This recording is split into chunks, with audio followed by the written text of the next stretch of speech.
네, 안녕하세요. 도사 이승태TV의 이승태 변호사입니다. 오늘은 중개수수료, 그러니까 변호사 보수는 사실 옛날에는 훨씬 더 비쌌죠? 그 중개수수료보다. 근데 요즘에 공인중개사 수수료가 벌써 1000만 시대를 넘었어요. 그러니까 1000만 원이 넘는 거야, 공인중개사 수수료만. 변호사 사무실 수수료는 기본적으로 우리가 착수금 500 이렇게 얘기하거든요. 뭐 이제 큰 로펌들 말고 일반적인 민사소송에서. 근데 그게 나 변호사 처음 시작했던 2001년도 그때도 기본 500만 원이었어요, 착수금이. 근데 지금도 500만 원 비싸다 그래요. 근데 공인중개사 수수료는 지금 이미 집값이 너무 올라가니까 뭐 1000만 원 넘는 경우가 생긴 거예요. 그랬더니 중개 수수료율이 너무 높다. 왜 이렇게 높냐? 사실은 뭐 시골에서 공인중개사로서 한 건 처리하나, 뭐 서울에서 한 건 처리하나, 뭐 오히려 서울이 더 쉬울 수도 있어. 왜냐면 하도 그 팔고 사는 사람들이 많으니까. 근데 왜 금액 차이는 그렇게 비싸냐? 이게 왜냐면 부동산 가격에 따라서 요율을 매기기 때문에 이렇게 비싼 거거든요. 근데 그 사람들 입장에서는 아니 집값도 비싸서 죽겠는데 무슨 공인중개사 비용이 이렇게 비싸, 이렇게 얘기를 하는 거고, 또 공인중개사들 입장에서는 아니 요즘에 이 나라에서 부동산 시장을 하도 눌러놔가지고 물건이 없어, 매매가 잘 안 돼. 근데 이 사람들도 공부해서 열심히 공인중개사 땄지, 월세도 내야지, 건수는 많지 않지, 그럼 어떻게 먹고 사냐는 거지. 그러니까 이제 약간의 양쪽의 입장이 달라요. 하지만 공인중개사율이 너무 높아요. 그래서 지금 조만간 공인중개사 수수료율이 개편이 될 겁니다. 그래서 그 부분에 대해 논의를 지금 계속 하고 있고, 이제 아직 확정만 안 돼 있는 상태 같은데요. 그때 나오면 다시 어떻게 변했는지 설명을 드릴게요. 근데 실제로 공인중개사 수수료를 가지고 다툼이 많아요. 언제 그러면 나는 공인중개사 수수료를 지급해야 되고, 언제 그럼 중간에 만약 계약이 해지가 됐어. 그리고 중개는 했는데 중간에 하다가 나 말어. 나 이 정도는 나 못 주겠다, 이거 공인중개사 수수료. 그랬을 때 어떻게 되는지, 이런 부분들이 문제가 있는 거예요. 그러다 보면 중개사 수수료 갖고 물건 문제가 많이 되거든요. 또 하나는 공인중개사가 어디까지 그러면 물건 중개할 때 얘기하고 확인해 줘야 되느냐, 설명 업무 안 했을 때는 그럼 손해배상 어떻게 할 거냐, 그럼 누구한테 청구해야 되느냐, 이 부분도 문제가 돼요. 그래서 제가 지금 먼저 공인중개사 수수료율의 체계에 대해서 먼저 설명을 좀 간단히 드리고, 그 다음에 저희가 다음 시간에 중개사들과의 관계에서 어디까지 일을 해야지 중개수수료를 줘야 되는 거냐, 그 부분 살펴볼게요. 그 다음에 중개사가 잘못했을 때 그럼 어떻게 해야 되는지 그 부분도 한번 확인을 해보겠습니다. 일단은 공인중개사 수수료의 특징이라고 하는 거는 이제 중개 완성을 대가로 하는 거예요. 이게 중요한 얘기거든요. 그러니까 내가 돈을 준 이유가 중개하라는 거지, 중간에 중개가 안 되면 안 되는 거잖아. 중개에서 매매계약까지 체결하라는 중개 완성의 대가로서 지급하는 것이라는 거, 그거를 먼저 알려드리고요.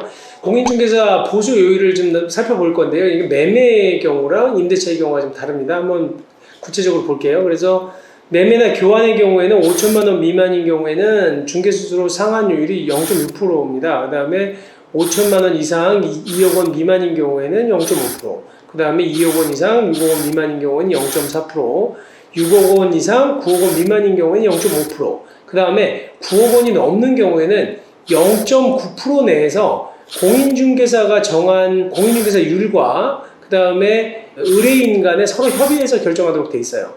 그리고 또 임대차의 경우에는 5천만 원 미만이면 0.5%, 그 다음에 5천만 원 이상 1억 원 미만이면 0.4%, 1억 원 이상 3억 원 미만이면 0.3%, 3억 원 이상 6억 원 미만이면 0.4%, 그 다음에 6억 원 이상인 경우에는 1천분의 8 내에서 협의하도록 되어 있거든요. 근데 여기서 잘 봐야 되는 게 뭐냐면 한도액이 있습니다.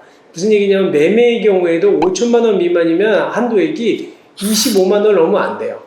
그 다음에 또 2억 원 미만, 5천만 원 이상이면서 2억 원 미만인 경우도 80만 원 넘으면 안 돼요.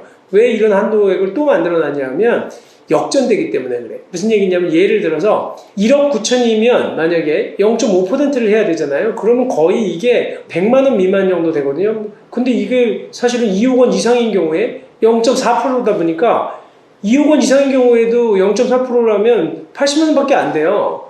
근데 2억 원 미만, 그러니까 1억 9,500만 원인 경우에는 0.5%를 곱하면 80만 원 넘는 거야. 그러니까 앞에 있는 2억 원 이상보다도 더 금액이 높아지기 때문에 상한율을 정해놓은 거거든요. 또 임대차의 경우에도 5천만 원 미만인 경우에는 한도액이 20만 원을 못 넘어요.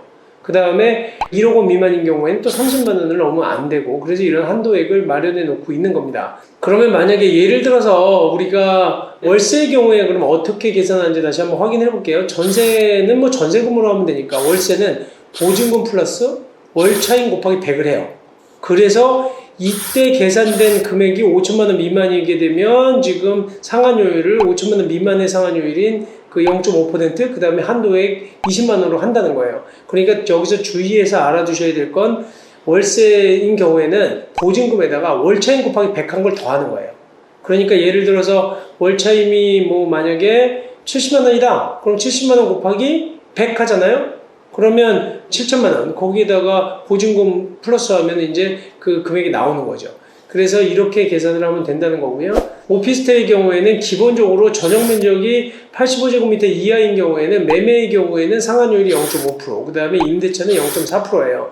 그리고 이 적용 대상 외의 경우에는 지금 이 0.9% 내에서 이 부분도 협의하도록 되어 있습니다. 그러니까 약간 지금 오피스텔하고 지금 주택하고 다른 거는 뭐냐면, 주택의 경우에는 지금 아파트 가격 같은 경우가 너무 많이 변동이 되고 하다 보니까 또 금액도 차이가 있고 하니까 금액을 기준으로 한다고 하면, 오피스텔의 경우에는 매매냐 임대차냐에 따라서 그냥 단일율로 정해져 있다는 게 차이가 있는 거예요. 그리고 대신 이제 면적의 차이로만 계산이 된다는 거고요.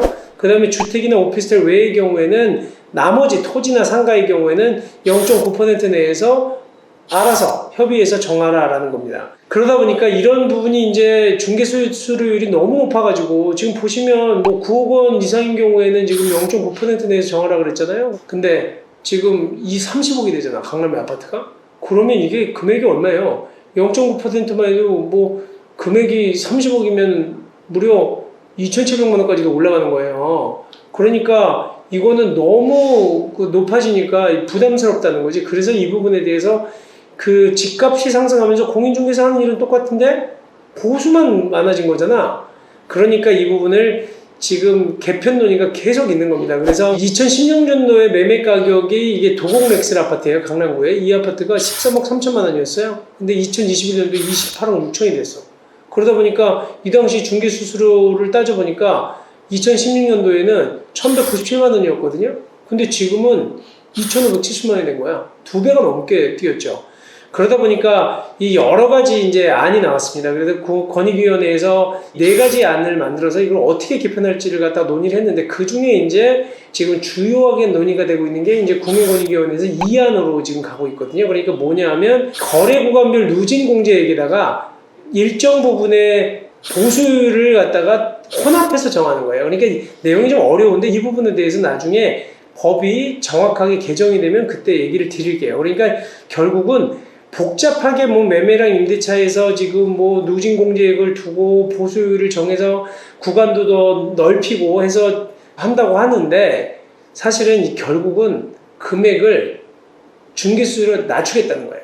지금의 중개수수료의 뭐 그 상한이 거의 뭐 1,000만 원이 넘지 않는 범위 내까지 그냥 다 내리겠다는 취지입니다. 그러다 보니까 사실 주민들 입장에는 좋을 수 있지만 공인중개사들 입장에서는 굉장히 보수를 갖다 강제로 깎는 거니까 1,000만 원 미만으로. 아까 보면 뭐 30억짜리 아파트도 1,000만 원 미만으로 낮추겠다는 거나 마찬가지거든요. 그래서 지금 이런 부분에서 공인중개사들이 반발이 많은데, 지금 어쨌든 이와 같이 중개수수료를 대폭 변경을 시킬 거고요. 그 다음에 중개수수료율이 또 변경이 되면 그때 한번 다시 얘기를 드릴게요. 오늘 이 시간에는 지금 중개수수료율 개편안이 있다는 것까지만 얘기 드리고요. 중개수수료랑 둘러싼 분쟁에 대해서는 다음 시간에 살펴보도록 하겠습니다. 그리고 약속드리는데 중개수수료율이 개편되면 그때 다시 한번 설명을 드리도록 하겠습니다. 감사합니다.